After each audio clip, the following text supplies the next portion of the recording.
السلام علیکم۔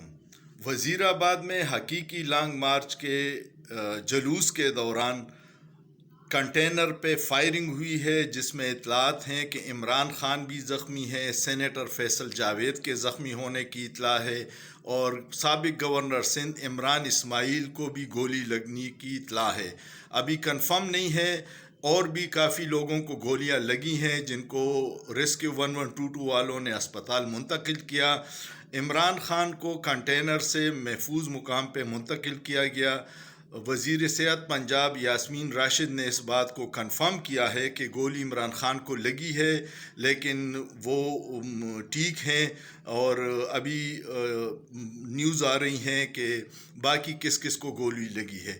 جس بندے نے فائرنگ کی ہے اس کو پکڑا گیا ہے، پولیس اس کو نامعلوم مقام پہ منتقل کر چکی ہے، اور یہ ایسا واقعہ ہے کہ یہ ملک میں انتشار پھیلانے کی ایک سازش ہے۔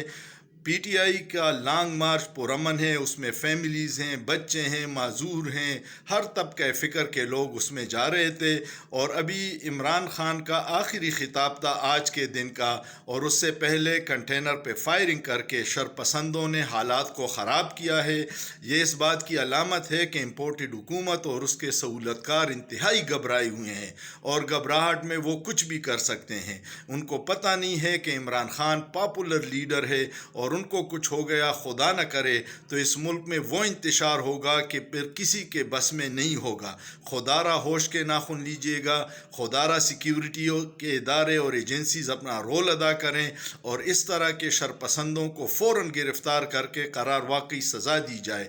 یہ انتشار پھیلانے کا منصوبہ دشمنوں کا ہے، جس کے سہولت کار پاکستان میں ہیں، اور جو نہیں چاہتے کہ حقیقی عوامی نمائندے اقتدار میں آئیں اور پاکستان کی ترقی ہو۔